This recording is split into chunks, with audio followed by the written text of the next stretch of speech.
નમસ્કાર વિદ્યાર્થી મિત્રો, વર્લ્ડ ઇનબોક્સ એકેડમીમાં આપ તમામનું હાર્દિક સ્વાગત છે। આપણે જીપીએસસી મેન્સ માટેનો સંવાદ શરૂ કર્યો હતો। એમાં લાસ્ટ 2 લેક્ચર કન્ડક્ટ કર્યા હતા, જેમાં ફર્સ્ટ લેક્ચર ડિસ્કોલિફિકેશન કે જે સાંસદ સભ્યો કેવી રીતે ડિસ્કોલિફાય થાય છે એના વિશે આપણે ચર્ચા કરી હતી, અને બીજો લેક્ચર આપણે નફાનું પદ ઓફિસ ઓફ પ્રોફિટ વિશે વિગતે ચર્ચા કરી હતી કે મેન્સમાં એના વિશે સવાલ પૂછાય તો કેવી રીતે લખવો જોઈએ। જે પહેલો લેક્ચર જે હતો ડિસ્કોલિફિકેશન વિશે, એમાં એક ટર્મ આવી હતી પક્ષ પલટો વિરોધી કાયદો એટલે કે એન્ટી ડિફેક્શન લો। તો એના વચ્ચે એના વિશેનો વિવાદ જે ઊભો થયો છે, હાલમાં કદાચ તમે ન્યૂઝમાં જોતા હશો, કરંટ અફેરમાં ઘણા બધા ક્વેશ્ચનો એમાં આવતા હશે, બરાબર। તો એમાં જે મહારાષ્ટ્રની સરકાર હમણાં પડી છે અને બીજી સરકાર આવી છે તે પક્ષ પલટાને લીધે થઈ છે, તો એના વિવાદો કયા છે, એક્ઝામમાં કદાચ સવાલ પૂછાય તો એક્ઝામમાં આપણે કઈ કઈ વિગતો લખવી પડશે અને કઈ કઈ બંધારણમાં શું લખ્યું છે, કયા અધિનિયમ છે અને એ અધિનિયમમાં શું લખ્યું છે, એ બધી વિગતે આપણે ચર્ચા કરીશું અને એ પ્રમાણે મેન્સમાં કેવી રીતે જવાબ લખાશે એ પણ આપણે ચર્ચા કરીશું આગળ, બરાબર। તો આજનો જે મેઇન મુદ્દો છે એ મેઇન મુદ્દો શું છે, પક્ષ પલટો વિરોધી કાયદો એન્ટી ડિફેક્શન લો। લાસ્ટ ટાઈમ પણ આપણે ચર્ચા કરી હતી કે ઘણા બધા ટોપિક જે છે, ઘણી બધી વસ્તુ આજે પીપીટી કે પીડીએફમાં સમાવવામાં આવી છે, એમાં સ્ટાર કરેલા છે। સ્ટાર કરેલા એટલે તમારે શું માનવાનું કે મારે એ વસ્તુ એક્ઝામમાં લખવાની છે, ને બીજી વસ્તુ શું હશે કે જેમાં સ્ટાર નથી કરેલી પણ એ બધી બાબતો ખાલી સમજાવવા માટે, તમારા કન્સેપ્ટ મગજમાં ઉતારવા માટે અંદર એડ કર્યો છે। જ્યારે પણ તમે લેક્ચર જોવા બેસો તો તમે નોટ લઈને બેસો કે જેથી તમે પોઈન્ટ પોતાની નોટમાં લખી શકો, અથવા તો તમને પીડીએફ ટેલિગ્રામ ગ્રુપમાં મળી જ ગઈ હશે, એ રીતે આ પીડીએફ પણ તમને ટેલિગ્રામ ગ્રુપમાં મળી જશે કે જેમાં સ્ટાર કરેલા પોઈન્ટ તમે એક્ઝામમાં લખી શકો છો। ચલો, તો શરૂઆતમાં ઇન્ટ્રોડક્શન લખવું હશે તો ત્યારે લાસ્ટ 2 લેક્ચરમાં પણ મેં કહ્યું છે, બંધારણના કોઈ પણ અનુચ્છેદ લખી શકાય, કોઈ પણ વ્યાખ્યા લખી શકાય, કોઈ પણ એના ડેટા હશે ડેટા લખી શકાય, કાં તો કોઈ પણ અધિનિયમ લખી શકાય, એનાથી તમે ઇન્ટ્રોડક્શન ચાલુ કરી શકો। તો પક્ષ પલટો વિરોધી કાયદો શું છે ને એ શેના માટે લેવામાં આવે છે એ પહેલા આપણે સમજીશું। તો સ્ટાર્ટિંગમાં ઇન્ટ્રોડક્શનમાં આપણે એની વ્યાખ્યા લખીશું। તો વ્યાખ્યા લખતા પહેલા આપણે એક સમજી લઈએ કે પક્ષ પલટો વિરોધી કાયદો શું છે, બરાબર। આ ગીત તમે બધા સાંભળ્યું હશે, બરાબર, રિતિક રોશનનું એક ગીત છે ને, ઇધર ચલા મેં ઉધર ચલા, જાને કહા મેં કિધર ચલા, બરાબર। તો એમાં શું કહેવામાં આવે છે એ જ પ્રમાણે તમે પક્ષ પલટા વિરોધી કાયદાની ડેફિનેશન આપી શકો છો। આના ઉપરથી આપણે શું સમજી શકીએ છીએ કે એક પક્ષ છે, એક પાર્ટી છે, એમાં એ પાર્ટી છે એમાંથી કોઈ એમએલએ જે છે એ એમએલએ પક્ષ બદલીને બી પાર્ટીમાં જાય છે તો એને શું કહેવાય છે, એને પક્ષ પલટો કહેવાય છે। હવે પક્ષ પલટા અને વિરોધ માટે મીન્સ કે પક્ષ પલટાને અટકાવવા માટે ગવર્મેન્ટ સરકાર એક કાયદો લઈને આવી હતી, તો એને શું કહેવાય છે, પક્ષ પલટો વિરોધી કાયદો કહેવાય છે। તો આ રીતે આપણે ડેફિનેશન લખી શકાય છે કે પક્ષ પલટો વિરોધી કાયદો એટલે કોઈ એક લોકપ્રતિનિધિને ચોક્કસ કારણોને બાદ કરતા એક પાર્ટીને ત્યજીને જ્યારે બીજી પાર્ટીમાં જાય છે તો એને અટકાવવા માટેનો જે કાયદો બનાવ્યો છે તેને શું કહેવાય છે, પક્ષ પલટો કાયદો કહેવાય છે। તો ઇન્ટ્રોડક્શનમાં તમે આ વ્યાખ્યા લખી શકો છો, આ વ્યાખ્યાને ટાંકી શકો છો કે જેથી તમને ઇન્ટ્રોડક્શનમાં આઈડિયા હશે, જે પેપર ચેકર હશે કે પક્ષ પલટા વિરોધી કાયદો શું છે એ આ વિદ્યાર્થીને ખબર છે। ચલો, આ કન્સેપ્ટ ઉપરથી તમને ખબર પડી ગઈ હશે, બરાબર। મીન્સ કે શું કહેવા માંગે છે પક્ષ પલટો વિરોધી કાયદો, કે ભાઈ તારે કશે જવાનું નથી, હવે તારે ચૂપચાપ ઉભું રહેવાનું છે, સમજ પડી છે ને। ચાલો નેક્સ્ટ આપણે જોઈએ। હવે પક્ષ પલટો વિરોધી કાયદો જે છે એ પક્ષ પલટો વિરોધી કાયદો બંધારણ જ્યારે આપણું અસ્તિત્વમાં આવ્યું 1950માં, ત્યારે પક્ષ પલટો વિરોધી કાયદો હતો નહીં, એને 52માં અનુચ્છેદ 1985માં એડ કરવામાં આવ્યો। ક્યારે એડ કરવામાં આવ્યો? એટલે 1985માં એડ કરવામાં આવ્યો। તો 1985માં જ્યારે 52મો બંધારણીય સુધારો આવ્યો ત્યારે એમાં કઈ કઈ બાબતો એમાં એડ કરવામાં આવી એ આપણે જોશું। તો 2 બાબતો એડ કરવામાં આવી, એક 10મી અનુસૂચિ એટલે 10th શેડ્યુલ એડ કરવામાં આવ્યું। 10th શેડ્યુલમાં શું લખવામાં આવ્યું કે કઈ કઈ જગ્યાએ કેવી કેવી રીતે પક્ષ પલટો કરશે તો ડિસ્કોલિફાઈડ થશે, એના બધા આયામો, એના બધા બેઝિસ ક્યાં લખવામાં આવ્યા તમારા 10th શેડ્યુલમાં 10મી અનુસૂચિમાં। અને 52મા અનુચ્છેદમાં બીજો શું સુધાર કરવામાં આવ્યો? 2 અનુચ્છેદમાં સુધાર કરવામાં આવ્યો, 102(2) અને 191(2). બંનેમાં શું લખવામાં આવ્યું કે જ્યારે પણ 10મી અનુસૂચિનું પાલન નહીં કરશે તો ડિસ્કોલિફિકેશન થશે। ખાલી એટલી જ વસ્તુ લખવાનું કે 10મી અનુસૂચિનું પાલન નહીં કરશે, એમાં જે પણ બેઝિસ લખ્યા છે એનું પાલન નહીં કરશે તો ડિસ્કોલિફિકેશન થશે, બરાબર। તો આ 2 વસ્તુ શેમાંથી ઉમેરવામાં આવી? 52ના બંધારણીય સુધારાથી ઉમેરવામાં આવી। તો તમે ઇન્ટ્રોડક્શન લખો છો, ઇન્ટ્રોડક્શનમાં તમે વ્યાખ્યા લખી પક્ષ પલટો વિરોધી કાયદો શું છે, પછી તમે 2 લાઈનમાં લખી શકો છો કે પક્ષ પલટો વિરોધી કાયદો 52માં અનુચ્છેદ 1985માં ઉમેરવામાં આવ્યો અને 52માં બંધારણીય સુધારો 1985માં 2 બાબતો એમાંથી ઉમેરવામાં આવી. એક 10મી અનુસૂચિ કે જે એના બેઝિસ કે આયામો પૂરા પાડે છે, અને બીજું અનુચ્છેદ 102(2) અને અનુચ્છેદ 191(2) કે જેમાં લખ્યું છે કે 10મી અનુસૂચિમાં કોઈ પણ વસ્તુનું પાલન નહીં કરે સાંસદ સભ્ય કે વિધાનસભાના સભ્ય, તો એને ગેરલાયક ઠેરવવામાં આવશે કે એને ડિસ્કોલિફાઈડ કરવામાં આવશે. તો આ રીતે તમે પ્રશ્નના જે પહેલું પેજ જે હોય છે, 2 પેજ આપવામાં આવે છે. પહેલા પેજમાં તમે અડધો ભાગ તમે લખી દીધું, બરાબર. હવે આગળ આપણે શરૂઆત કરવાની છે કે આગળ આપણે શું લખવાનું છે, પ્રશ્નની ડિમાન્ડ શું છે એ પ્રમાણે લખવાની શરૂઆત કરવાની છે. ચલો આગળ આપણે જોઈએ કે પક્ષ પલટો વિરોધી કાયદો કેમ લઈ આવવામાં આવ્યો, એના કારણો શું હતા. 52માં બંધારણ સુધારા 1985માં જ કેમ લઈ આવવામાં આવ્યો, એની પહેલા કેમ ના લઈ આવવામાં આવ્યો, એના પછી કેમ ના લઈ આવવામાં આવ્યો, તો એના બધા કારણો આપણે જોશું, બરાબર. હવે કારણો જે જોવાના છે એ કયા પેપરમાં લખવાનું છે મેં અહીંયા દર્શાવ્યા છે, એ પણ આપણે ભણીશું. પણ એકચ્યુઅલમાં જમીની લેવલ ઉપર શું થયું હતું એ આપણે પહેલાં શીખીએ, એ આપણે પહેલાં જાણીએ. તમને બધાને ખબર હશે કે 1950માં જ્યારે આપણો દેશ આઝાદ થયો ત્યારથી 1964 સુધી એક સિંગલ પાર્ટી અવેલેબલ હતી. કોઈ પણ અપોઝિશનમાં કોઈ એવી મોટી પાર્ટી અવેલેબલ ન હતી આપણા ભારતમાં. એક કોંગ્રેસ સિંગલ પાર્ટી હતી. મે 1964માં જવાહરલાલ નહેરુનું મૃત્યુ થયું, બરાબર. ત્યારબાદ એ જે પ્રથમ પીએમ જે આપણા હતા જવાહરલાલ નહેરુનું મૃત્યુ થયું, ત્યારબાદ સેકન્ડ પીએમ કોણ બન્યા? લાલ બહાદુર શાસ્ત્રી. લાલ બહાદુર શાસ્ત્રી 2 વર્ષ માટે જ પીએમ બની શક્યા. એ જાન્યુઆરી 1966માં એમનું મૃત્યુ થયું. ત્યાં તાશ્કેન્ટ ઉઝબેકિસ્તાનમાં એમનું મૃત્યુ થયું. હજી પણ એમના મૃત્યુના અહેવાલો આવે છે, એ કયા કારણોસર થયું હજી કોઈને ખબર નથી. 1966માં જે રીતે લાલ બહાદુર શાસ્ત્રીનું મૃત્યુ થયું એટલે જે મોટા મોટા નેતા હતા એમને એવું લાગતું હતું કે પીએમ પ્રધાનમંત્રી પોતે જ બનશે, બરાબર. પણ એ સંજોગોમાં એક પોતે એક્સપિરિયન્સ નહોતા એવા પોતે પ્રધાનમંત્રી બન્યા. કોણ બન્યા? ઇન્દિરા ગાંધી, કે જેમને કોઈ પણ એક્સપિરિયન્સ હતો જ નહીં પોલિટિક્સનો કે કોઈ પણ બીજો પણ એક્સપિરિયન્સ હતો નહીં, એ પોતે શું બન્યા? પીએમ બન્યા. હવે જે રીતે ઇન્દિરા ગાંધી પીએમ જેવા બન્યા એવા જે મોટા મોટા નેતા હતા, જેમાંથી મોરારજી દેસાઈનો પણ સમાવેશ થાય છે, એમને એવું જ હતું કે પીએમ તો મને જ બનાવશે, મારા સિવાય કોઈ કેન્ડિડેટ છે જ નહીં. તો એ બધા મોટા મોટા નેતાનું શું થયું? દુઃખ લાગ્યું કે મને પીએમ કેમ ના બનાવ્યું, મારા પાર્ટીના કે મારા ઓળખાણવાળાને પીએમ કેમ ના બનાવ્યું. ને એને કારણે કે એ લોકોએ શું કર્યું? નાની મોટી પાર્ટી ચાલુ કરી. એ કારણોથી 1967 પછી 1966 પછી શું કર્યું કે નાની મોટી પોતાની પાર્ટી બનાવવાની ચાલુ કરી. ભાઈ આના ભરોસે આપણે નથી બેસવું, મારી પાર્ટી હું બનાવીશ ને હું પીએમ મારી પાર્ટીના આધારે હું પીએમ જાતે બનીશ. તો એને કારણે એ રીઝનને લીધે શું થયું કે નાની મોટી પાર્ટી આવવા લાગી. જે રીતે નાની મોટી પાર્ટી આવવા લાગી એટલે એમએલએ અને એમપી શું થયું? એક પાર્ટીમાંથી બીજી પાર્ટીમાં જવા લાગી. એક પાર્ટીમાંથી બીજી પાર્ટીમાં જાય, કોઈ બીજી પાર્ટીમાંથી એક પાર્ટીમાં આવે. મીન્સ કે શું? સાંસદ સભ્યો અને વિધાનસભ્ય સભાના સભ્યો જે છે એની ખરીદ વેચાણ ચાલુ થવા લાગી, એક રીતે આપણે કહીએ તો, બરાબર. ને એક રિપોર્ટ પ્રમાણે 1967ની જે ચૂંટણી હતી અને 1971ની જે ચૂંટણી હતી એ ચૂંટણીમાં 4,000માંથી 2,000 જેટલા સાંસદ સભ્યો અને વિધાનસભાના સભ્યો ટોટલ થઈને 2,000 લોકોએ પક્ષ પલટો કર્યો હતો. હવે 2,000 એટલે ટોટલ જે સાંસદ સભ્યો અને વિધાનસભાના સભ્યો ટોટલ મળીને 4,000 જેટલા હતા, એમાંથી 2,000 જેટલા સભ્યોએ પક્ષ પલટો કર્યો. ઇન શોર્ટ કે 50% લોકોએ પક્ષ પલટો કર્યો. ને 50% લોકોએ પક્ષ પલટો કર્યો એનો મિનિંગ શું છે કે આ મુદ્દો ખૂબ જ ગંભીર બની ગયો. ને ગંભીર બની ગયો, પક્ષ પલટો થાય છે ત્યારે મિનિંગ શું થાય છે કે સરકાર પોતે પડી જાય છે. તમને ખબર હશે કે લોકસભામાં સીટ હોય છે એમાંથી 273 એમપી આપણે અહીંયા હોવા જોઈએ તો જ આપણી સરકાર બનશે, બરાબર. તો જ્યારે એક પક્ષમાંથી બીજા પક્ષમાં એમપી કે એમએલએ જશે, એમપી આપણે લોકસભાનું રાખે એટલે એમપી રાખે, એક પક્ષમાંથી બીજા પક્ષમાં જશે, મિનિંગ શું છે કે 273માંથી સીટ ઓછી થઈ જશે. જેવી સીટ ઓછી થઈ જાય એટલે સરકાર શું થઈ જશે? પડી થઈ જશે. નો કોન્ફિડન્સ મોશન એના ખિલાફમાં પાસ થશે ને એને મત નહીં મળે એટલે સરકાર પડી જશે. સરકાર પડી જશે, 5 વર્ષ સુધી સરકાર રહેશે નહીં, તો પોલિસીનું ઇમ્પ્લિમેન્ટેશન સરખી રીતે થઈ શકશે નહીં. સમજ પડે છે? કારણ કે કોઈ પણ સરકારને પોલિસીનું ઇમ્પ્લિમેન્ટેશન કરવા માટે વધારે સમય જોઈએ. કોઈ 1 વર્ષ સરકાર ચાલશે, 2 વર્ષ સરકાર ચાલશે તો સરખી રીતે પોલિસીનું ઇમ્પ્લિમેન્ટેશન નહીં કરી શકે.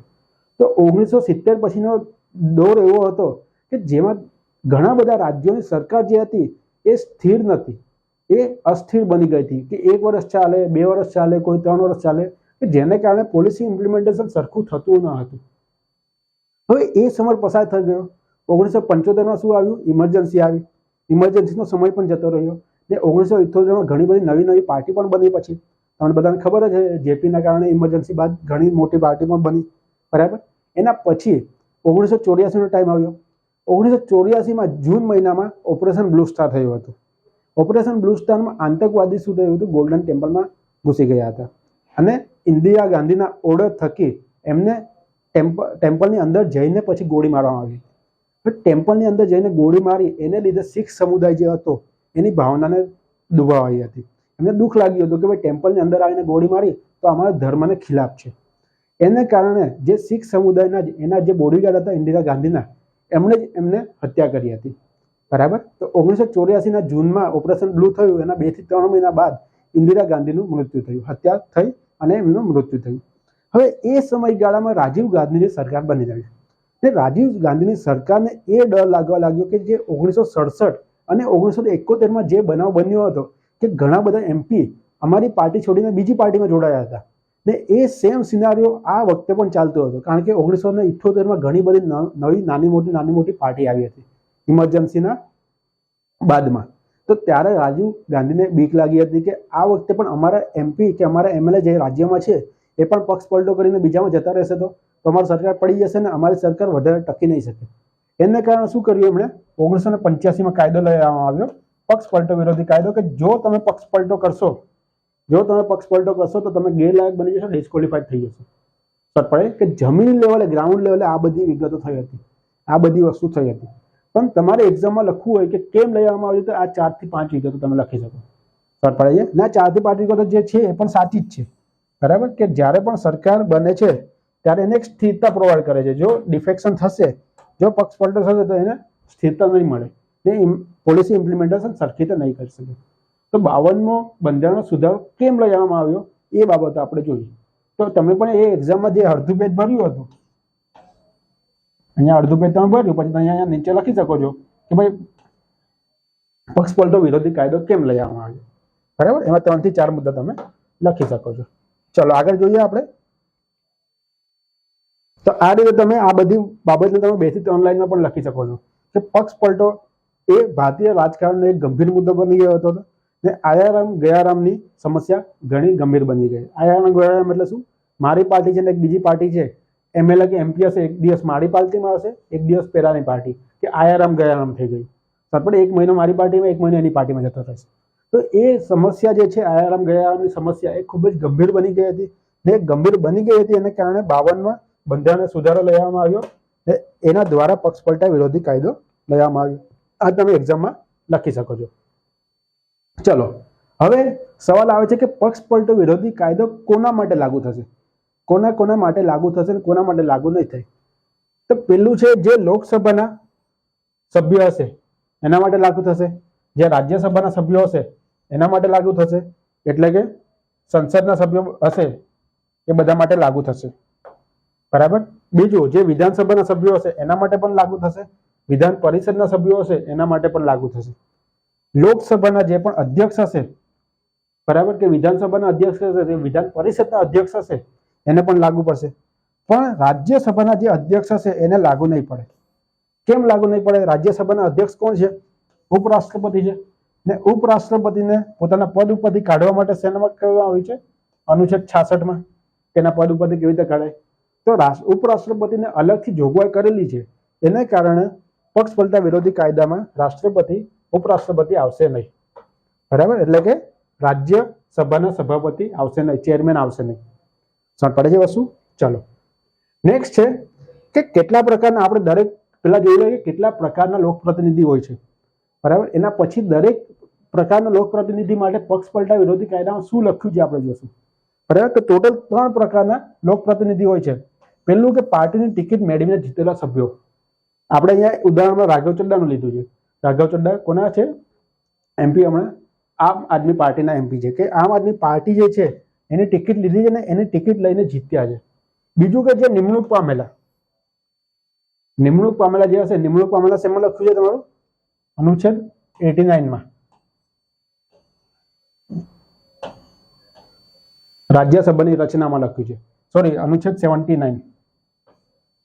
79 રાજ્યસભાની જે રચના જે છે એમાં લખ્યું છે. શું લખ્યું છે? કે 250 રાજ્યસભાના જે છે ટોટલ સભ્યો, એમાંથી 12 સભ્યો શેમાંથી આવશે? 12 સભ્યો નિમણૂક પામીને આવશે. નિમણૂક કોણ કરશે? રાષ્ટ્રપતિ પોતે કરશે. તો નિમણૂક પામેલા સભ્યો જે છે એના માટે કઈ કઈ જોગવાઈઓ છે તે. અને ત્રીજું, સ્વતંત્ર રીતે ચૂંટાયેલા સભ્ય છે એ કોઈ પાર્ટીની ટિકિટ ઉપર નથી ચૂંટાયા, પણ પોતે એકલા ચૂંટણી લડ્યા છે ને એકલા જીત્યા છે. તો એવા સભ્યો માટે કઈ કઈ જોગવાઈ પક્ષપલટા વિરોધી કાયદામાં કરવામાં આવી છે એ આપણે જોશું. આ નિમણૂક પામેલા કોણ છે? હમણાં પીટી ઉષા, એ હમણાં રાજ્યસભામાં નિમણૂક પામેલા છે. ના ધાનેરા કોન્સ્ટિટ્યુન્સી છે એના એમએલએ છે. એ પહેલા સ્વતંત્ર રીતે જીત્યા હતા ને હવે પછી પાછા એનડીએમાં જોડાયા હતા. હમણાં જે ગુજરાતનું ઇલેક્શન હતું એમાં એનડીએમાં જોડાયા હતા. ચલો, તો સૌથી પહેલું જે હતું કે પાર્ટીની ટિકિટ લઈને જીતેલા સભ્યો માટે, આપણે રાઘવ ચડ્ડાનું હમણાં ઉદાહરણ જોયું હતું.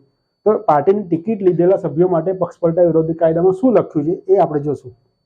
તો પક્ષપલટા વિરોધી કાયદામાં એવું લખ્યું છે કે જો પાર્ટી કોઈ પણ એક વસ્તુ એને કહેશે, કોઈ પણ એને આજ્ઞા કરશે, કોઈ પણ એને ઓર્ડર આપશે અને એ વસ્તુને એ અનુસરશે નહીં, દરેક પાર્ટીને વ્હીપ હોય છે, WHIP.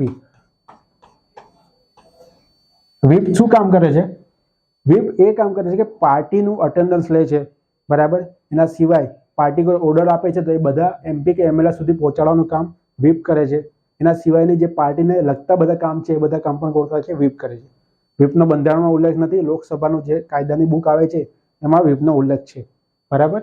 હવે વ્હીપ કયું કામ કરે? ધારો કે આપણે એક એક્ઝામ્પલ લઈએ કે 2019માં જે જમ્મુ કાશ્મીરનો મુદ્દો છે એ ખૂબ જ ગંભીર હતો. એના માટે એક એક મત એવો હતો કે કિંમતી હતો. તો વ્હીપ શું કરશે કે બધા MP ને કહેશે કે તમારે આ દિવસે પ્રેઝન્ટ રહેવાનું છે ને આના પક્ષમાં તમારે ડિસિઝન આપવાનું, તમારે વોટ આપવાનો છે. સમજ પડે જે વસ્તુ? એ કોણ કહેશે? વ્હીપ કહેશે. હવે આ પક્ષપલટા વિરોધી કાયદામાં શું લખ્યું છે કે જ્યારે વ્હીપ કોઈ પણ આદેશ આપે છે MP ને કે MLA ને, અને એ આદેશને, એ વ્હીપના આદેશને MP કે MLA પાલન નથી કરતો, ત્યારે શું થઈ જશે? ડિસ્કોલિફાઈડ થઈ જશે. સમજ પડે છે? વ્હીપ કોઈ પણ વસ્તુ કહે છે, ધારો કે આપણે લીધું કે જમ્મુ કાશ્મીરના મુદ્દે પક્ષમાં વોટ આપવાનું કહે છે ને કોઈ એક MP એવો છે કે એને પક્ષમાં વોટ નથી આપ્યો, તો શું થઈ જશે? એ ડિસ્કોલિફાઈડ થઈ જશે.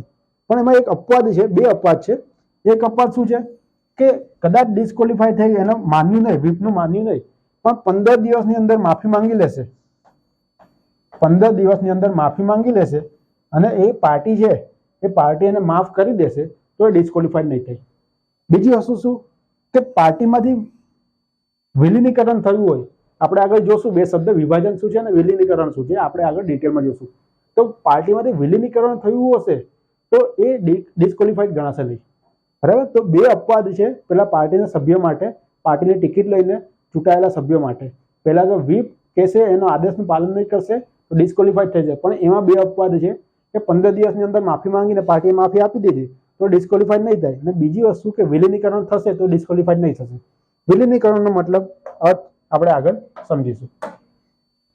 પાર્ટીના સભ્યો, જે પાર્ટીની ટિકિટ લઈને ચૂંટાયેલા સભ્યો છે એના માટે બીજો મુદ્દો શું લખ્યો છે કે સ્વૈચ્છિક રીતે ત્યાગ કરશે, કે પોતે સ્વૈચ્છિક રીતે ત્યાગ કરે છે કે મારે આ પાર્ટીમાં નથી રહેવું, તો એવા કિસ્સામાં પણ શું થઈ જશે? ડિસ્કોલિફાઈડ થઈ જશે, બરાબર. ધારો કે એ પાર્ટી છે, એ પાર્ટી એને હેરાન કરે છે કે કંઈ પણ કરે છે કે એને પોતાની પાર્ટીમાં હવે રહેવાનું મન નથી અને સ્વૈચ્છિક ત્યાગ કરે છે, તો એવા કિસ્સામાં શું થશે? એ પોતે ડિસ્કોલિફાઈડ થઈ જશે, બરાબર. એના રવિનાયક કેસમાં 1994માં રવિનાયક કેસમાં કહ્યું છે કે જે સ્વૈચ્છિક ત્યાગ છે એ સ્વૈચ્છિક ત્યાગ ખરેખર સ્વૈચ્છિક છે કે નહીં એ કેવી રીતે તપાસશે, બરાબર. કે કોઈ દબાણ આપ્યું છે કે કોઈના બીજાના કેવા પ્રમાણે એ આવી રીતે કરે છે એ કોને ખબર છે? કોઈને નથી ખબર. તો એ કેવી રીતે ચેક કરશે? શેમાં આપ્યું છે? રવિનાયક કેસ 1994માં. પણ એના વિશે ડિટેલમાં આપણે મેન્સમાં કંઈ લખવાની જરૂર નથી. કદાચ તમને લખવાનો મુદ્દો એવો લાગે તો તમારે ખાલી રવિનાયક કેસ લખી દેવાનો, બરાબર. ચલો, નેક્સ્ટ છે બીજા કે જે નિમણૂક પામેલા સભ્યો, જે આપણે જોયું હતું કે રાજ્યસભામાં 250ની સંખ્યા છે, એમાંથી 12 સભ્યો જે છે એ નિમણૂક પામે છે. તો નિમણૂક પામેલા સભ્યોમાં બે ટાઈપના નિમણૂક પામેલા હોય છે. એક નિમણૂક પામેલા કયા સભ્યો હશે? કે પાર્ટીમાં પહેલેથી જોડાયેલા હશે, અને બીજા કયા હશે? કે પાર્ટીમાં જોડાયેલા નહીં હશે. જે પાર્ટીમાં જોડાયેલા હશે એના માટે કઈ શરત લાગશે? જે આપણે પહેલા જે પાર્ટીની ટિકિટ લડીને જે પણ સભ્યો ચૂંટાઈને આવ્યા એના માટે જેટલી શરતો છે એ બધી શેના માટે લાગુ પડશે? પાર્ટીના સભ્યો માટે. એના સિવાય પાર્ટીના સભ્યો નથી, જે નિમણૂકમાં છે એના પાર્ટીના સભ્યો નથી, એના માટે કઈ લાગશે એ આપણે જોશું આગળ, બરાબર. તો એના માટે શું લખ્યું છે કે જ્યારે પણ એક જ મિનિટ. ચલો, જ્યારે પણ કોઈ એક કોઈ એક સભ્ય નિમણૂક થાય છે તો નિમણૂકની તારીખથી 6 મહિના સુધી કોઈ પાર્ટીને જોઈન કરી શકે છે. 6 મહિના સુધી જોઈન કરી શકે. ધારો કે આપણે લઈએ કે 1 એપ્રિલ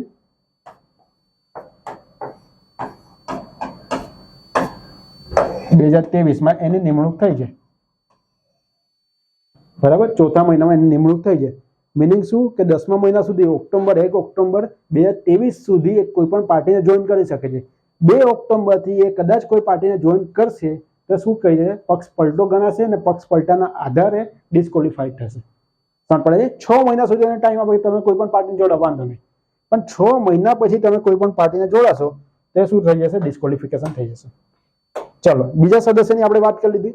હવે ત્રીજા સભ્યની વાત કરવાની છે. ત્રીજા સભ્ય કેવા છે કે જે સ્વતંત્ર રીતે ચૂંટણી લડીને આવે છે, કોઈ પણ પાર્ટીને આધીન નથી કે મુझे किसी की जरूरत नहीं, એના જેવું, બરાબર. તો સ્વતંત્ર રીતે ચૂંટાયેલા સભ્યો છે એના માટે શું કે ગમે ત્યારે ચૂંટાઈને આવ્યા પછી 5 વર્ષના અંદરમાં ગમે ત્યારે કોઈ પણ પાર્ટી સાથે જોડાઈ શકશે નહીં. કેમ નહીં જોડાઈ શકે? કારણ કે મેં વોટ કોને આપ્યો? ધારો કે મેં સ્વતંત્ર સદસ્યને ચૂંટ્યો છે, મેં મારો વોટ સ્વતંત્ર સદસ્ય માટે નાખ્યો છે, તો મેં શું કે પાર્ટીની વિચારધારા જે છે એ મને નથી ગમતી ને પેલો સ્વતંત્ર સભ્ય ગમે છે એના લીધે મેં વોટ આપ્યો છે. કાલે ઉઠીને મને કોઈ પાર્ટીને જોડાય છે ને એની વિચારધારા મને નથી ગમતી ને એને જોડાય છે તો મારા વોટ સાથે દગો થયો ગણાશે. સમજ પડે છે વસ્તુ? એને કારણે એ કોઈ પણ સમયે એ ચૂંટાશે એના પછી કોઈ પણ સમયે 5 વર્ષની અવધિમાં એ ડિસ્કોલિફાઈડ થઈ શકશે નહીં, પક્ષ પલટો કરી શકશે નહીં. સમજ પડે છે વસ્તુ? ચલો, બાકી બધા આ ગમે એમએલએ કે એમપી ડિસ્કોલિફાઈડ થશે તેમાં શું થશે કે જ્યારે પણ ડિસ્કોલિફાઈડ થશે તો ફરી ચૂંટાઈને નહીં આવે ત્યાં સુધી એ પાછા મંત્રી બની શકશે નહીં. કારણ કે 75માં શું લખ્યું છે, આર્ટિકલ 75માં શું લખ્યું છે ને 164માં પણ લખ્યું છે. 164 ને 75માં શું લખ્યું છે કે જો એ સાંસદના સભ્યો નહીં હશે, રાજ્યસભા કે લોકસભાના સભ્યો નહીં હશે તો પણ 6 મહિના સુધી એમપી બની શકે છે. 6 મહિના સુધી મંત્રી બની શકે છે, એમપી નહીં મંત્રી બની શકે છે. પણ જો ડિસ્કોલિફાઈડ થયા હશે, જો એ ગેરલાયક બન્યા હશે તો 6 મહિના માટે પણ 1 દિવસ માટે પણ મંત્રી નહીં બની શકે. સમજ પડે છે વસ્તુ? તો જ્યારે પણ ડિસ્કોલિફિકેશન થાય છે એના બાદ એ ફરી ચૂંટાઈને ના આવે ત્યાં સુધી મંત્રી નથી બની શકતા, ભલે 75 આર્ટિકલ કે 164માં લખ્યું હોય તો પણ. ચાલો, નેક્સ્ટ આપણે જોશું કે 3 સભ્યો જોયા, એના સિવાય સ્પીકરનું પદ જે છે તો સ્પીકરના પદ માટે ડિસ્કોલિફિકેશનના પક્ષપલટા વિરોધી કાયદામાં શું કહેવામાં આવ્યું છે એ આપણે જોશું, બરાબર. તો પક્ષપલટા વિરોધી કાયદામાં પહેલા હું તમને જણાવી દઉં છું. અહીંયા લખ્યું છે કે પક્ષપલટા વિરોધી કાયદામાં સ્પીકર વિશે શું કહેવામાં આવ્યું છે કે જ્યારે પણ એક સ્પીકર એના પદ ધારણ કરે છે, ધારો કે આપણે લઈએ કે ઓમ બિરલા સર,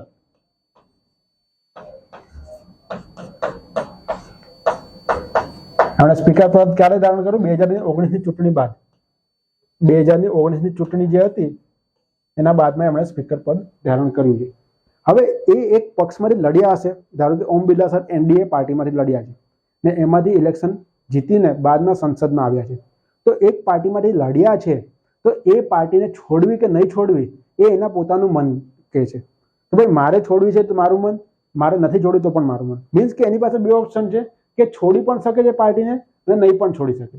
સમજ પડે છે વસ્તુ? એની પાસે કેટલા ઓપ્શન છે કે છોડી પણ શકશે અથવા નહીં પણ છોડી શકશે.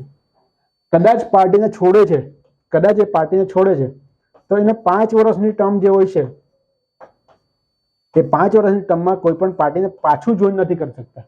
ધારો કે આપણે કહીએ કે 2019માં ઓમ બિરલા સર બન્યા અને એમણે એનડીએની પાર્ટીને છોડી દીધી તો 2024 સુધી એનડીએને પાછા જોઈન નથી કરી શકતા કે કોઈ બીજી પાર્ટીને પણ જોઈન નહીં કરી શકે. સમજ પડે છે વસ્તુ? અને બીજો મુદ્દો શું લખવામાં આવ્યો છે કે કદાચ કાલે ઉઠીને એ પોતે રાજીનામું આપી દે છે અથવા તો કોઈ બીજી રીતે એને પોતાનું પદ છોડવું પડે છે અને પોતે સાંસદ સભ્ય પાછા બની જાય, સ્પીકરમાંથી પછી પાછા સાંસદ સભ્ય બની જાય છે. ધારો કે આપણે માનીએ કે 2023માં કંઈ એવું થાય છે ને પોતે સાંસદ સભ્ય બની જાય, સ્પીકરનું પદ છોડી દે છે, તો હવે એની પાસે કેટલા ઓપ્શન છે? ખાલી એક જ ઓપ્શન છે કે એનડીએ પાર્ટીને જોઈન કરવું પડશે. જે પહેલા જે પાર્ટી હતી એનડીએ પાર્ટી એને જ જોઈન કરવું પડશે, બીજી કોઈ પણ પાર્ટીને જોઈન નહીં કરી શકે. સમજ પડે છે વસ્તુ? તો આ રીતે સ્પીકર પદ માટે આ બધી ટર્મ લખી છે. શું લખ્યું છે કે જ્યારે સ્પીકર પદ પોતે ધારણ કરશે ત્યારે એક પાર્ટીને જોઈન કરી શકે છે અથવા તો જોઈન નથી કરી શકતો, એ એની મરજી છે કે પાર્ટીમાંથી જેમાં છે એમાંથી એ ત્યાગ આપી શકે છે કે ત્યાગ નથી આપી શકતો. જો ત્યાગ આપશે, જો એ છોડશે પાર્ટીને, તો શું થશે કે પાછું 5 વર્ષ માટે જેની અવધિ હશે એમાં કોઈ પણ પાર્ટીને, બીજી કોઈ પણ પાર્ટીને કે એનડીએ પાર્ટીને જોડાઈ શકશે નહીં. અને જ્યારે પણ એ પોતાની ટર્મ જે હોય છે 5 વર્ષની, એના પહેલા પોતાનું પદ છોડી મૂકે છે કોઈ પણ કારણોસર, તો પાછી જે પાર્ટીને પહેલા જોડાયા હતા એ પાર્ટીને જોડાઈ શકશે, બીજી કોઈ પણ પાર્ટીને નહીં જોડાઈ શકે. તો આ બધી વસ્તુ શેના માટે લખી છે? સ્પીકર માટે. બરાબર. ચલો, હવે આ ડિસ્કોલિફિકેશન માટે જે છે, પક્ષપલટા વિરોધીના ડિસ્કોલિફિકેશનનો ડિસિઝન કોણ લે છે? આપણે 102 માં જોયું હતું, અનુચ્છેદ 102 માં જોયું હતું, ડિસ્કોલિફિકેશનનો ડિસિઝન કોણ લેતા હતા? રાષ્ટ્રપતિ લેતા હતા અને રાજ્ય કક્ષાએ રાજ્યપાલ લેતા હતા. પરંતુ અહીંયા જે પક્ષપલટો વિરોધી કાયદો છે એમાં ડિસિઝન કોણ લે છે? સ્પીકર લે છે. પોતે સ્પીકર જે સભાપતિ હોય છે, લોકસભાના કેસમાં સ્પીકર લે છે અને રાજ્યસભાના કેસમાં ચેરમેન લે છે. બરાબર. હવે ચેરમેન લે છે અને આપણે 102 માં આપણે બધી વિગતો જોઈ હતી કે બાકી બધા કિસ્સામાં કોણ લે? રાષ્ટ્રપતિ અને રાજ્યપાલ લેતા હતા. બરાબર. આ કિસ્સામાં કોણ લે છે? સ્પીકર લે છે. ચલો, પણ સ્પીકર લે જે ડિસિઝન લે છે એને કોર્ટમાં પડકારી શકાય કે ના પડકારી શકાય, એના વિશેના સવાલો ઉભો થયા હતા કિહોતો હોલાહાન કેસમાં. કારણ કે શું, આર્ટિકલ 122 માં શું લખ્યું છે કે કોઈ પણ કોર્ટ સંસદની જે પણ સિસ્ટમ ચાલતી હશે એમાં દખલ નહીં આપશે. અને 123 માં શું લખ્યું છે કે સંસદ કોર્ટની કોઈ પણ પ્રક્રિયામાં દખલ નહીં આપે. આ બંને આર્ટિકલ તમને ખબર હશે. 122 માં લખ્યું છે કે કોર્ટ સંસદની પ્રક્રિયામાં દખલ નહીં આપે, 123 માં લખ્યું છે કે સંસદ કોર્ટની પ્રક્રિયામાં દખલ નહીં આપે. તો આ પ્રમાણે કદાચ આપણે જોવા જશું તો જે પણ સ્પીકરનું ડિસિઝન હશે એમાં કોર્ટ કંઈ પણ કરી નહીં શકે. પણ કિહોતો હોલાહાન કેસમાં શું કીધું કે કોઈ પણ દૂષિત ઈરાદો હશે, સ્પીકરનો કોઈ પણ દૂષિત ઈરાદો હશે કે પક્ષપાત કરવાનો ઈરાદો હશે, તો એ બેઝ ઉપર તમે શું કરી શકો છો? અપીલ કરી શકો છો, કોર્ટમાં એને પડકારી શકો છો. પડે છે એમાં કહ્યું છે, કિહોતો હોલાહાન કેસમાં કહ્યું છે. બરાબર. આપણે જોયું 122 છે. અને એ કિહોતો હોલાહાન કેસમાં શું કહેવામાં આવ્યું કે આ જે સ્પીકરની સત્તા છે એ સત્તા કેવી છે? ન્યાયિક સત્તા છે. બરાબર. કે એ શું કરે છે? ન્યાય આપવાની સત્તા છે, ન્યાય આપવાનું કામ કરે છે. ન્યાયિક સત્તામાં, ભારતમાં ન્યાયિક સત્તામાં અંતિમ સત્તા કોની છે? સર્વોચ્ચ અદાલતની. એટલે ભલે 122 માં કહ્યું છે, પણ જે અંતિમ સત્તા છે એ તો કોને હશે? સર્વોચ્ચ અદાલતની જ હશે. શેમાં કહેવામાં આવ્યું છે? કિહોતો હોલાહાન કેસમાં. તો પેપરમાં તમે કિહોતો હોલાહાન કેસ ટાંકી શકો છો. અને શું કહેવામાં આવ્યું કે ભાઈ સ્પીકરના ડિસિઝનને પડકારી શકાય છે કોર્ટમાં. ચલો, 2 ટર્મ આપણે જોઈ હતી. એક વિલીનીકરણ ટર્મ જોઈ હતી અને એક બીજી છે વિભાજન. તો વિભાજન શું છે અને વિલીનીકરણ શું છે એ આપણે જોશું, ને એક ટર્મ ક્યારે આવી એ પણ જોશું. તો પહેલા જોઈએ કે વિભાજન શું છે. તો વિભાજન એટલે શું કે ધારો કે કોઈ પાર્ટીના ટોટલ 30 MP કે 30 MLA છે. હવે 30 MP માંથી 1/3 એટલે કેટલા થશે તમારા? 10 MP કે MLA એક સાથે ડિફેક્ટ થશે, એક સાથે પક્ષપલટો કરશે, તો એને પક્ષપલટો નહીં ગણાય. એ ક્યારે કહ્યું હતું? 91 માં બંધારણીય સુધારા પહેલા એવું કહ્યું હતું કે 30 જે પણ પાર્ટીના ટોટલ MLA કે MP છે એમાંથી 1/3 ડિફેક્ટ થશે, પક્ષપલટો કરશે તો ચાલશે, તો તમને ડિસ્કોલિફિકેશન નહીં લાગુ પડે. પણ 91 માં બંધારણીય સુધારામાં એડ કરવામાં આવી 361B, અને 361B માં શું કરવામાં આવ્યું કે વિભાજન છે એને પણ ડિસ્કોલિફિકેશન ગણાશે, પણ વિલીનીકરણ જે છે એને ડિસ્કોલિફિકેશન નહીં ગણાય. હવે વિલીનીકરણ આપણે જોઈએ કે વિલીનીકરણ શું છે. તો વિલીનીકરણ એટલે ધારો કે 30 સભ્યો છે, 30 MP કે MLA છે, કોઈ પણ એક પાર્ટીના 30 MP કે MLA છે, તો એમાંથી 2/3 છે, મારી 2/3 એટલે કેટલા? 20 લોકો પક્ષપલટો કરશે તો ચાલશે, એટલે કે 20 લોકો ડિફેક્ટ કરશે તો ચાલશે. મીન્સ કે શું થયું કે 91 માં બંધારણનો સુધારો જે છે, 91 માં બંધારણના સુધારામાંથી પક્ષપલટો વિરોધી કાયદાને વધારે કઠોર બનાવવામાં આવ્યું. કારણ કે પહેલા 91 માં બંધારણના સુધારામાં પહેલા મારી પાર્ટીના 1/3 લોકો ડિફેક્ટ થશે, ડિસ્કોલિફાઈડ નહીં થાય. ડિફેક્ટ થશે તો ડિસ્કોલિફાઈડ નહીં થાય, મીન્સ કે પક્ષપલટો કરશે, ડિસ્કોલિફાઈડ નહીં થાય. પણ 91 માં બંધારણના સુધારા બાદ શું કરવામાં આવ્યું કે મારી પાર્ટીના 2/3 લોકો ડિફેક્ટ થશે, એટલે કે પક્ષપલટો કરશે તો ડિસ્કોલિફાઈડ નહીં થાય. સમજ પડે છે વસ્તુ? તો તમે એક્ઝામમાં 91 માં બંધારણના સુધારા કરીને આ 2 વસ્તુ લખી શકો છો જો એમાં માંગી હોય તો. બરાબર. ચલો, હવે આપણે જોશું કે એકચ્યુઅલમાં જમીન લેવલ પર, ગ્રાઉન્ડ લેવલ પર આ પક્ષ પલટા વિરોધી કાયદાના વિવાદો શું શું છે. તો પહેલો વિવાદ શું છે? પહેલો વિવાદમાં શું કહેવા માંગે છે કે એનું ડિસિઝન કોણ બનાવે છે, એનું ફાઇનલ ડિસિઝન કોણ છે કે પક્ષ પલટા વિરોધી કાયદામાં ડિસ્કોલિફાઈડ થશે. એનું ફાઇનલ ડિસિઝન છે સ્પીકરનું. બરાબર. હવે સ્પીકર કોણ છે? સ્પીકર આપણા ઇન્ડિયામાં પાર્ટીનો માણસ છે. બરાબર, પાર્ટીનો સદસ્ય છે. હવે પાર્ટીનો સદસ્ય છે, મિનિંગ શું થયો? કદાચ એ તટસ્થ ડિસિઝન આપશે તો પણ તટસ્થ ડિસિઝનમાં લોકોને શંકા થશે કે સાચેમાં તટસ્થ ડિસિઝન છે કે નહીં. સમજ પડી જાય વસ્તુ? કારણ કે ન્યાય હંમેશા થવો નહીં જોઈએ, ન્યાય હંમેશા દેખાવો પણ જોઈએ.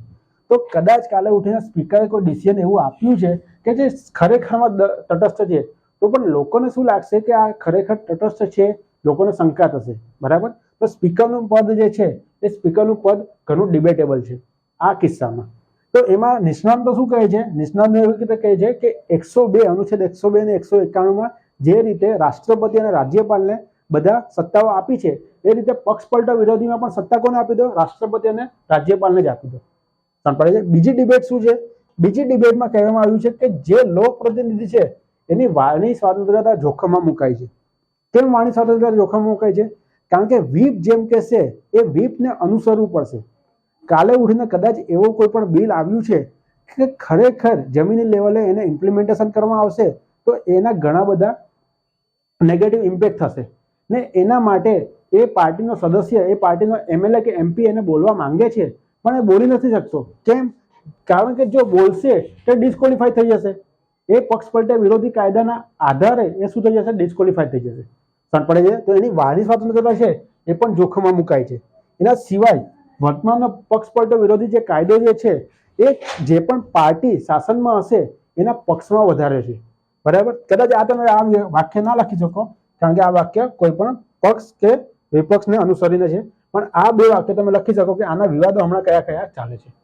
બરાબર. પહેલી વસ્તુ કે સ્પીકરનું પદ ડિબેટેબલ છે અને બીજી વસ્તુ કે લોક પ્રતિનિધિની વાણી સ્વતંત્રતા જોખમમાં મુકાય છે.